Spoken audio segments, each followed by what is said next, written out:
Dans cette capsule, nous allons aborder un premier module Python. Il s'agit de Tkinter qui permet de réaliser des interfaces graphiques simples ou riches, comme vous le souhaitez. Et donc aujourd'hui, nous allons réaliser un premier exercice. Il s'agit de l'exercice 1, écrire un programme Python 3 avec interface Tkinter contenant 3 widgets. Alors, sur les questions de vocabulaire, on verra pendant la résolution de l'exercice.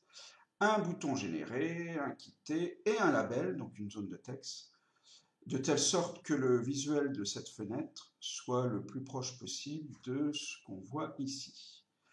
Alors, ce qu'il faut savoir, c'est que le module Tkinter ne fonctionne pas, n'est pas adapté à l'environnement d'un notebook.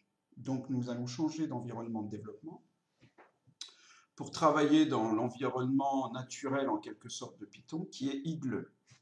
Je vous laisse l'installer. Il y a beaucoup de littérature sur le net concernant cette installation et bon, ça se fait relativement simplement. Donc voici l'interface d'Igle. On va donc voilà, c'est juste un éditeur de texte très très simple.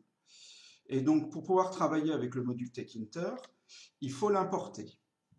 Pour l'importer, il faut écrire la ligne d'instruction suivante, from Tkinter, import, et une étoile. L'étoile signifie que on va importer toutes les classes de Tkinter. Alors, on reviendra plus tard dans d'autres capsules sur cette notion de classe. Ce qu'il faut savoir, c'est que l'étoile permet d'importer la totalité du module Tkinter, que parfois il est préférable d'importer que les classes qu'on utilise, bien entendu, notamment quand les modules sont riches et denses et lourds, donc par conséquent. Donc là, on fait le choix de tout importer, puisque, bon, on a besoin de beaucoup de choses, et on va en utiliser un certain nombre. Alors, la première classe qu'on va utiliser, c'est la classe TK qui permet de créer la fenêtre. Alors, il faut que là aussi, au niveau du vocabulaire, on insistera ultérieurement. On va donc créer une instance de TK de la façon suivante. Et root, ça c'est le choix du nom que je donne à la fenêtre. Vous pouvez mettre window, vous pouvez mettre tout ce que vous voulez à la place de root. Donc voici ma fenêtre. Et d'ailleurs, on va faire tourner ce programme en allant dans le menu Run et donc Run module. J'aurais pu prendre le raccourci clavier F5. J'enregistre, sinon il ne se passera rien. Et voici ma fenêtre qui est totalement vide et que je vais remplir petit à petit. Je reviens à mon éditeur. Et là, donc la première des choses qu'on me demande, c'est de créer un bouton. Alors, voici la ligne d'instruction qui permet de le faire. Button est une autre classe. Et là, sur cette ligne-là, je crée une instance de la classe button. Je l'appelle button 1, parce qu'il va y avoir un second bouton. Alors, button donc, permet de créer une instance de button. Et vous voyez, j'ai deux arguments.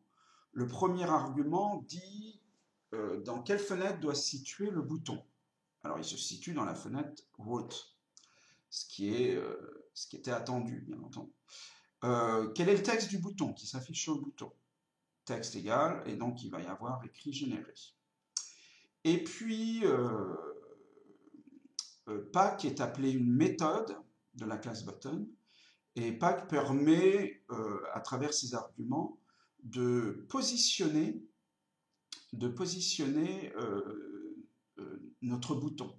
Donc il se situera à gauche, et les pads X, pads Y, c'est les écartements, padding en anglais, avec le widget de gauche ou la fenêtre, et pad Y, c'est l'écartement avec le widget de droite ou la fenêtre, l'extrémité droite de la fenêtre. Alors on va observer ce que ça donne quand même. Et donc je refais run pour voir si ça marche. tac.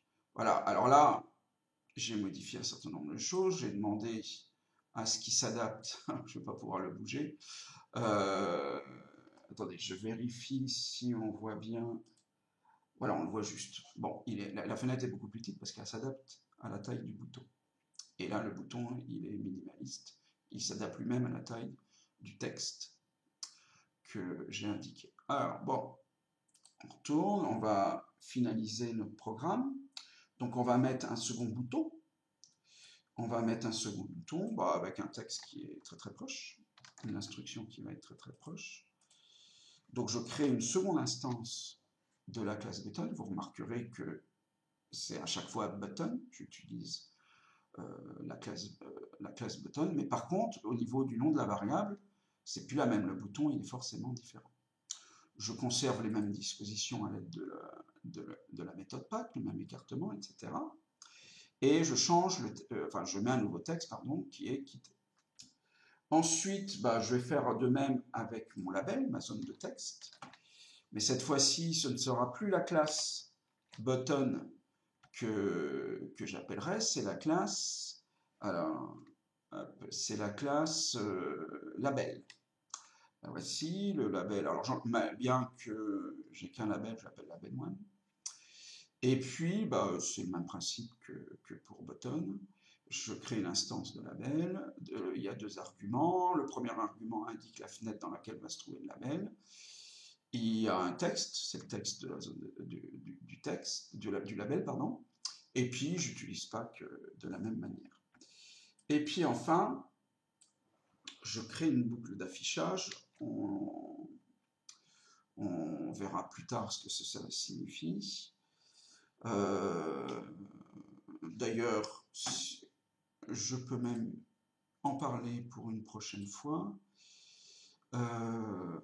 Voilà. En fait, si je m'arrête là, j'ai déjà répondu à l'exercice. Donc, je m'arrête là. Voici comment procéder. Eh bien, écoutez, merci de m'avoir écouté. J'espère vous revoir très bientôt.